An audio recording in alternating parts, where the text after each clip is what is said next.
Wauquiez, Estrosi, Pécresse, Bertrand, n'en jetez plus, Raffarin. Eh bien, la droite est plus divisée que jamais, en dépit de l'élection de Laurent Wauquiez à la tête des Républicains il n'y a pas très longtemps. C'est avec Nadine Morano, l'eurodéputé, les Républicains, que nous sommes ce matin dans le studio.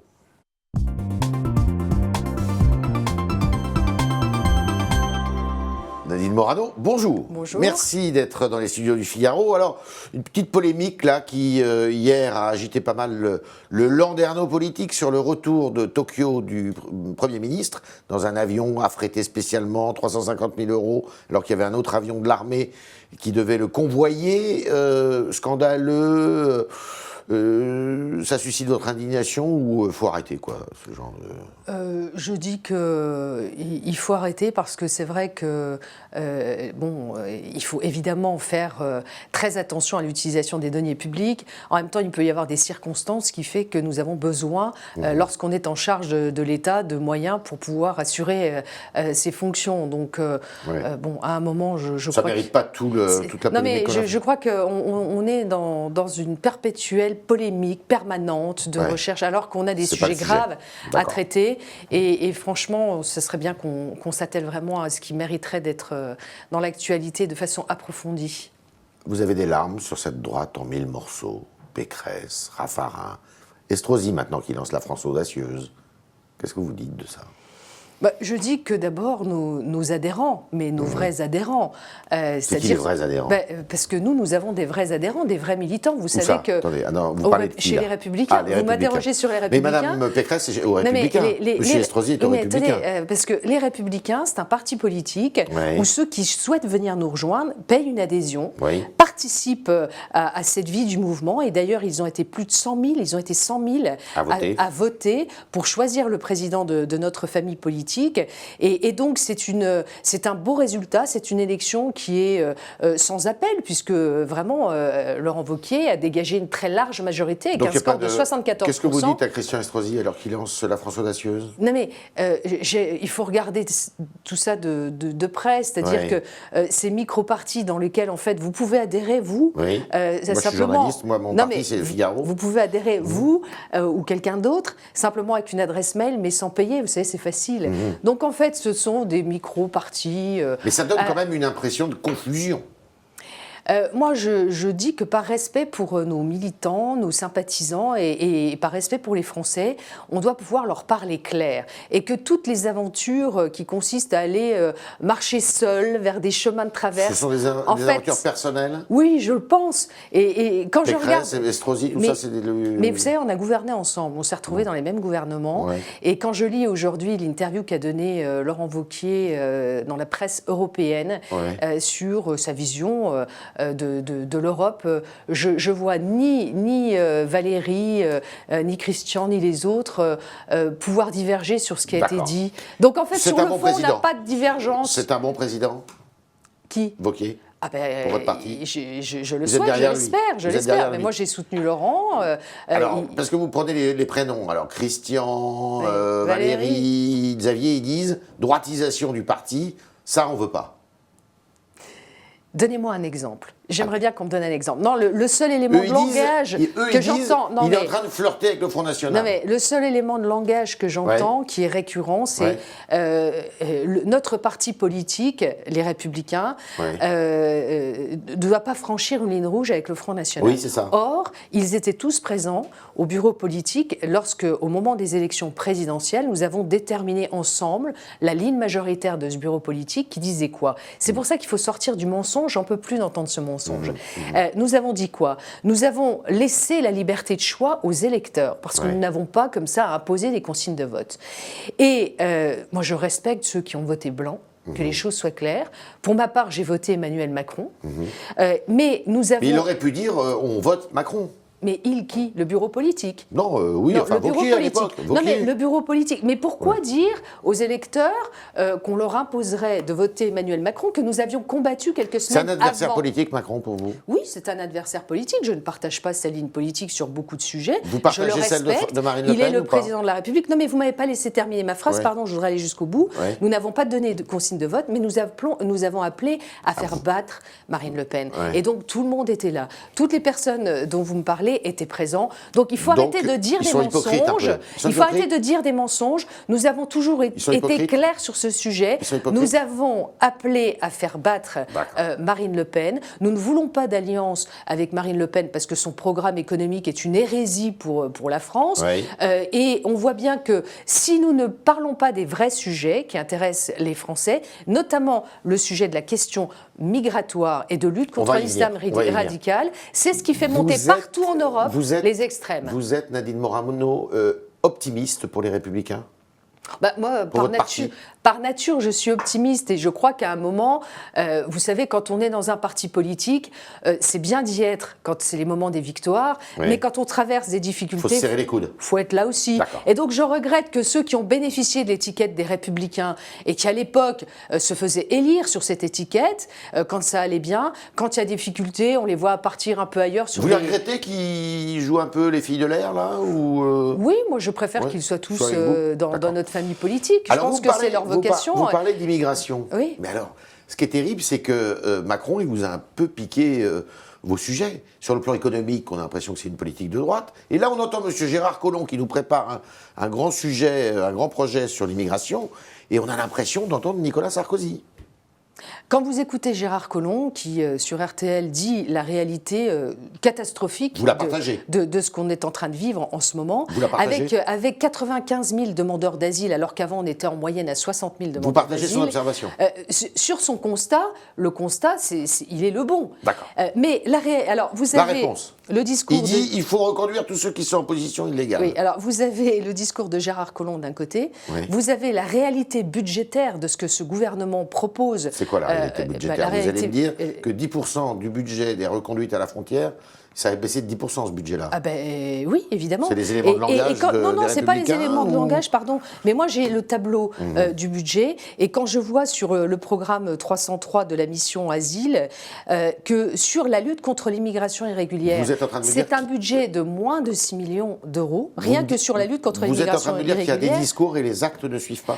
C'est-à-dire que vous avez la réalité de ce qu'ils veulent faire d'un point de vue budgétaire. C'est-à-dire que quand vous regardez la ligne de lutte contre l'immigration irrégulière, c'est un budget d'environ 82 millions d'euros, mais la garantie de l'exercice du droit d'asile, on atteint les 1 milliard. Mais est-ce que vous vous rendez compte? Rien que sur l'allocation de demandeurs d'asile, en 2018, c'est 318 millions d'augmentation, c'est 45% de plus par rapport à 2017. Quand vous étiez au gouvernement avec Nicolas Sarkozy, les reconduites à la frontière, c'était pas terrible non plus. Alors là, je vais vous dire, merci de me poser la question, parce que sur les reconduites à la frontière, on était en 2012 sous Nicolas Sarkozy à 26 812 reconduites à la frontière, alors que là, on est à 17% de moins de reconduite en 2016. C'est le chiffre le plus bas depuis 8 ans.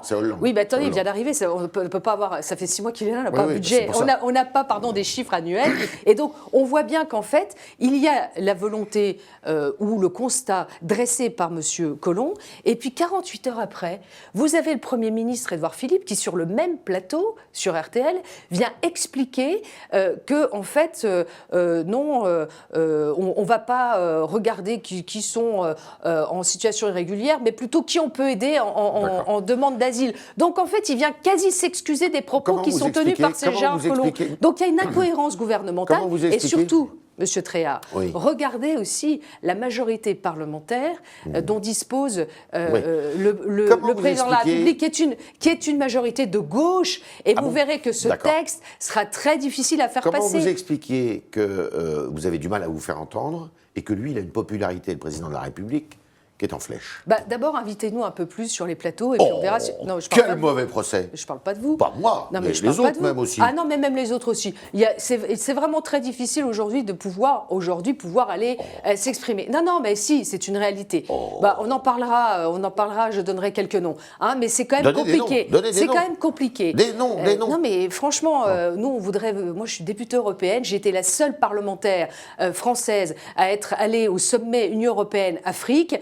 J'ai écouté ce qu'a dit M. Macron Ça lorsqu'il vous s'est convenait, ce qu'il exprimé a au dit Burkina Faso. Non, parce que quand Sur il le dit... discours de Ouagadougou. Non, parce que quand il dit que le problème de l'électricité de l'université, c'est le problème du président du Burkina Faso, la réalité, c'est qu'on a vraiment besoin, et c'était le grand chantier que voulait lancer Jean-Louis Borloo. Qui l'a fait d'ailleurs, il l'a clos son chantier, oui. Non. Non, bah, enfin, il a mis tout le monde d'accord, et puis maintenant il faut payer, quoi. Il faut passer à la caisse. Il faut arriver à trouver, en 10 ans, 200 milliards d'euros. Oui, voilà. oui, En oui. 10 ans, pour électrifier l'Afrique. Oui. Tant qu'on ne fera pas ça, aujourd'hui, un Africain sur 3 seulement a accès à l'électricité. Tant qu'on ne fera pas ça, ils viendront attendez, en Europe. on a une pression démographique aujourd'hui. Vous avez un peu plus d'1 Bien milliard sûr. d'habitants en Afrique. En 2050, la population sera multipliée par 2. Mmh. Donc, si on ne fait rien, D'accord. avec en plus la problématique du réchauffement climatique et de cette donnée qu'on essaie de trouver sur les réfugiés climatiques, maintenant on essaye d'avoir... on essaye d'avoir, d'un point de vue législatif, ce que pourrait être le réfugié climatique. Mais alors là, ça va être, mais on ne s'en sortira pas. Et les Français, Donc il faut en être ont très marre. ferme. Très ferme. Il faut être ferme et humain. Et c'est-à-dire que ceux qui doivent comme le bénéficier... gouvernement, alors, non, parce qu'eux ne renvoient pas, n'expulsent D'accord. pas. Et qu'ils ne créent pas de place en centre de rétention administrative, alors que nous avons besoin de places en D'accord. rétention administrative. Nous devons expulser tous ceux qui n'ont pas Est-ce que vocation à vous- être sur le territoire. Vous vous C'est souvenez, une réalité. Nadine Morano, d'un temps où vous disiez que la France était, reprenant De Gaulle, un pays de race blanche, et que vous aviez failli vous faire mettre dehors de votre Aux parti. racines chrétiennes. Oui. Oui. Vous aviez failli vous faire mettre dehors. De mon parti? Oui, Non, les Républicains. oui, enfin... Même Nicolas Sarkozy, il n'était pas d'accord avec vous. Hein. Il était président du parti à l'époque. Vous vous souvenez de ce temps-là? Ah oui, je me souviens bien, oui, ça m'a valu de ne plus être candidate aux élections régionales, mais Ah, d'être tellement bah soutenue, voilà. mais d'être tellement soutenue par le peuple. Donc vous êtes un drôle de parti quand Et même. par C'est-à-dire que les ce que vous dites électeurs. aujourd'hui, c'est valable, mais ce que vous disiez il y a 3 ans, c'était pas pardon, valable. Monsieur Traire, je vois pas du tout le rapport. Ah si. Non, parce que à cette époque-là, enfin, je ne veux pas revenir là-dessus, parce que franchement, on va pas s'égarer, mais j'avais fait 45 minutes d'émission où je revenais des camps de réfugiés au Liban et en Jordanie. Mais il s'agit et où pas Monsieur de- Moix me disait que la France avait... Je disais que je voulais pas que la France devienne musulmane, et Monsieur Moix me disait qu'elle avait vocation que c'était le sens de l'histoire. Ouais. Et donc je rappelais vraiment avez les toujours cette données même crainte historiques. Ah ben, Que la c'est- France devienne musulmane. Non, non, mais c'est-à-dire qu'aujourd'hui, on a un problème avec l'islam. C'est une réalité. C'est une réalité parce que ça n'est pas organisé sur Avec le l'islam territoire. ou l'islamisme? Avec l'islam. Non, on a un problème avec l'islam. D'abord, D'accord. pourquoi? Parce que nous ne sommes pas en capacité d'avoir, et dans les préfectures, vous pouvez téléphoner dans les préfectures, moi je D'accord. voulais qu'il y ait une commission qui puisse recenser dans chaque préfecture les lieux de culte musulmans. Mais pour protéger À les quel but? À musulmans, quelle fin? Oui, pour les protéger. pour les protéger, et en même temps pour savoir comment elles sont financées et quelles prêches sont faites à l'intérieur de ces D'accord. lieux de culte, voire de ces mosquées. Et tant qu'on n'aura pas réglé ça, alors que nous avons un problème de terrorisme lié à l'instrumentalisation de l'islam, je dis que c'est un problème que nous devons traiter en France. On accuse donc, certains disent, il porte le parti vers sa droite. Est-ce qu'il faut qu'il change de cap ou est-ce qu'il faut qu'il garde ce cap-là, Laurent Wauquiez? Mais je ne sais pas ce que ça veut dire d'aller vers la droite. Je dis que nous voulons une France qui soit respectée dans ses traditions et dans ses cultures, dans son identité. La France est un pays aux racines chrétiennes. La République est laïque. Chacun peut y exercer son culte, et heureusement, et c'est bien. D'accord. Mais en même temps, on ne doit pas se servir de la laïcité pour détruire ce qu'est la culture française. Donc c'est un combat. Donc vous C'est êtes pour un les combat. crèches, par exemple, dans les mairies? Moi, je suis favorable. Ah ben, vous savez, une crèche n'a jamais fait de mal à personne, hein, ça se D'accord. saurait. Ouais. Et donc, vous savez, quand on regarde, moi je suis née en 1963, la loi sur la laïcité a été adoptée en 1905. Et donc, 58 ans après, quand je suis née et quand j'étais petite, nous faisions les sapins de Noël à l'école, Ouais. on y mettait la crèche, et à Pâques, on faisait même les œufs de Pâques. Mes enfants aussi. Et après, en 1989, soit 84 ans après l'adoption de la laïcité, L'histoire du voile à Creil. et donc, du coup, avec cette histoire du voile à l'école, nous avons commencé à avoir des problèmes et des tensions. D'accord. Et maintenant, mes petits-enfants sont nés en 2000, dans cette époque-là. Ils en font toujours 2012. la crèche à l'école ou- Et c'est pas ça, c'est que maintenant, ils sont nés avec le terrorisme en France. Et moi, c'est pas la France que je veux, D'accord. ni pour vos enfants, ni pour les petits-enfants de tous ceux qui vivent dans ce pays. Nadine Morano sera-t-elle candidate à sa réélection aux élections européennes Oui. dans 1 an et demi maintenant? Oui, Oui. oui. Sur la liste Les Républicains. Oui, mais moi, Vous pourriez peut-être même la conduire, cette liste. Écoutez, après tout. nous verrons bien, mais moi, je suis très attachée à la construction de l'Union européenne. Je vis dans une région à 3 frontières, Oui. qui est la Lorraine. Et on sait Votre Europe, c'est celle de Wauquiez, c'est la même? Oui, j'en ai discuté avec Laurent, évidemment. Nous sommes attachés à la construction européenne, mais nous voulons des frontières extérieures qui protègent. Nous voulons C'est une Europe des nations. Une Europe des nations. Exactement. Nous ne sommes pas fédéralistes. Voilà, bon, vos questions, mais on les attend pour Nadine Morano avec Merwan Mehadji qui nous a rejoint dans le studio.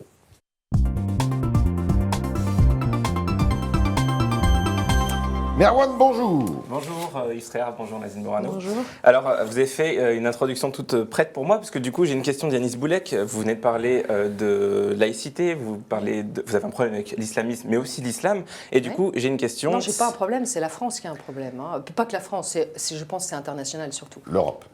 Toute la France, d'accord. Non, c'est international, c'est pas qu'en France qu'il y a ce problème. Question. Pourquoi avez-vous la haine contre les femmes voilées?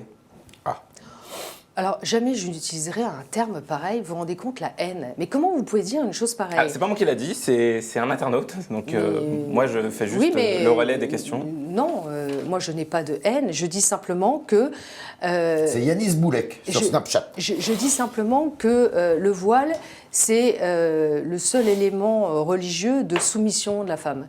Et donc... Alors, entendons-nous bien sur les termes. C'est le voile. C'est quel voile? C'est la... Écoutez, moi je me rappelle de Bourguiba en Tunisie. C'est l'hijab, c'est quoi? Je me rappelle de Bourguiba en Tunisie, où d'ailleurs ce pays, les femmes ont le droit de vote même avant la France. Oui. Et dans tous les pays musulmans, dans les années 70, quand vous regardez, Le Point avait fait un oui. magazine extrêmement intéressant là-dessus. Dans tout le monde arabo-musulman, à Téhéran, au Caire, on était dans le centre de Paris. Et en fait, les femmes étaient habillées en Égypte et partout, comme les femmes européennes. La Tunisie n'a pas donné le droit de vote aux femmes avant la France. Hein. De mémoire, vérifier, mais je crois que oui. Hein. Moi, je crois que oui. Et donc, je peux faire une erreur, mais je crois que oui. Et Bourguiba incitait les femmes, justement, à ne pas porter le voile, même le voile traditionnel. Et pourquoi? Parce que c'était une avancée pour les femmes de pouvoir être libres de circuler comme elles veulent. Moi, je parle des Françaises, du coup. Pour les Françaises. Oui, c'est un vrai problème pour vous que des personnes puissent se voiler encore en France aujourd'hui en 2017 ou Oui, je dois dire que ça me dérange. Je trouve que quand même je vois des fichus sur les cheveux. Non mais arrêtez, ne parlez pas de fichus. Vous voyez très bien ce qui se développe dans les quartiers. Mais arrêtez, vous voyez très bien ce qui se développe dans les quartiers. Et dans ces quartiers, avec la pression qu'il y a, oui, j'y ai grandi, vous savez. Et moi, mon quartier, alors vous devriez regarder un peu avant de venir faire des interviews. Moi, j'ai grandi dans un quartier, je l'ai vu se dénaturer. Et quand je vois certains marchés, c'est plus la France, c'est Bab el-Oued.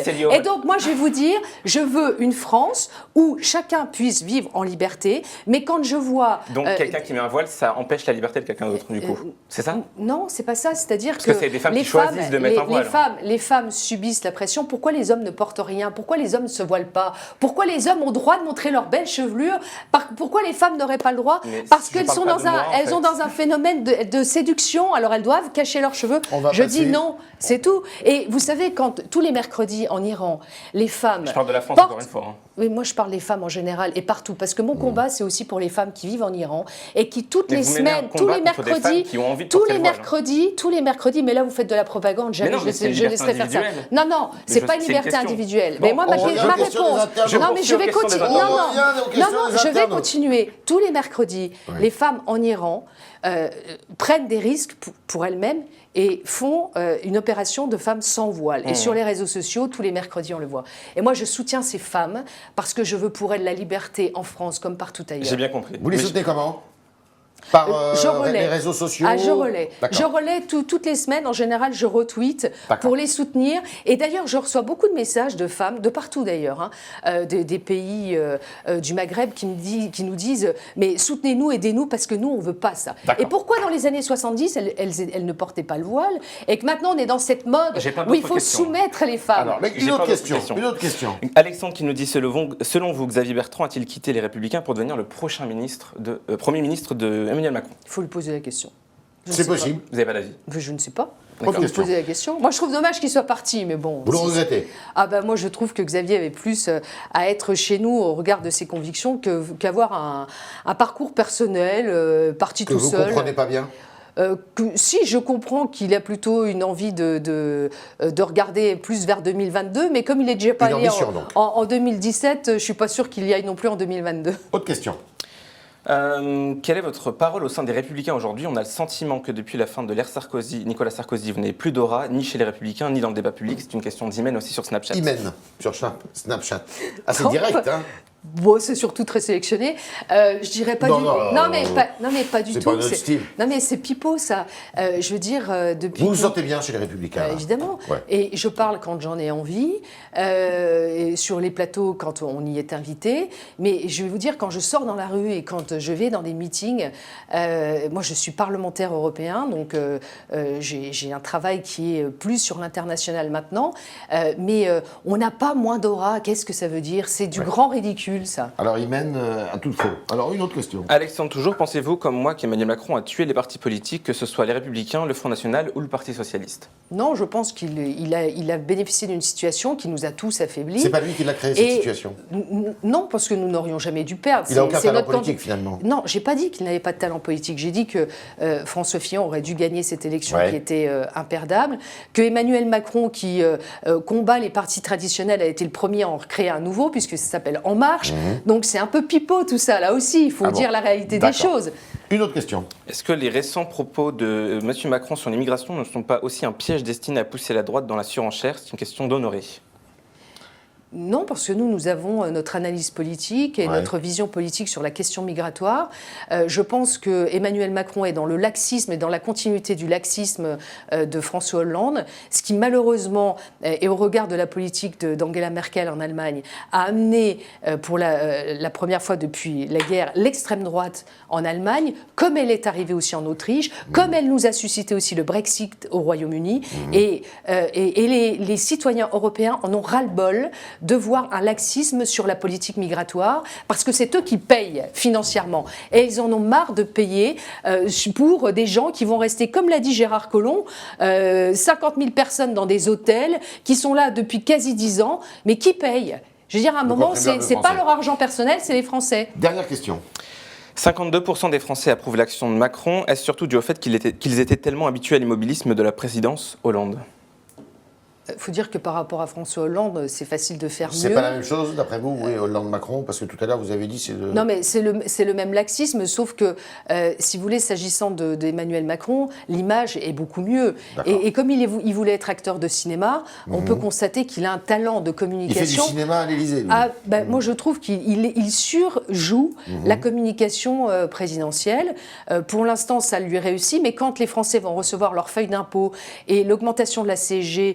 qu'ils vont être obligés de payer, et l'augmentation de la fiscalité d'une manière générale, je crois qu'ils vont vite voir ce qu'est la réalité d'Emmanuel Macron. Wauquiez, il a vocation à être le candidat de votre parti à la présidentielle. Moi, je suis favorable à une primaire interne au sein des Républicains. Ah, faut qu'il y ait une primaire encore? Moi, non, attendez, il ne faut pas qu'il y ait une primaire encore. Je suis favorable interne, à une primaire interne à l'intérieur des Républicains pour désigner notre candidat à l'élection présidentielle. Pardon? Vous pourriez être candidate à la candidature? Franchement, non, franchement, j'ai pas réfléchi à ça non, franchement, non. Ah bon? Non, pas encore. Non. Mais je vais vous dire une chose, c'est que je suis favorable, et c'est pour ça que je trouve dommage que certains essayent de partir vers des parcours personnels, parce qu'à l'intérieur de cette famille politique, nous avons un président, nous avons une équipe, nous avons tous à apporter une politique à mener aux Français, une autre voie à présenter aux Français, et donc c'est vers cela que nous devons travailler collectivement. Et quand ce sera le choix de décider de notre candidat à l'élection présidentielle, je souhaite à ce que nous ayons une primaire en interne, réservée aux Républicains, et que ceux qui décident de choisir le candidat de la droite adhèrent à notre famille politique. D'accord. Avec des débats télévisés ou... Nous verrons sur les modalités, mais certainement pas une primaire ouverte. Ça, c'est non. Ça, c'est fini. Ça, voilà, c'était les réponses de Nadine Morano à vos questions, chers internautes. Merci Merwan Meadji de vous être fait le médiateur de ces questions. Et puis à demain pour de nouvelles aventures.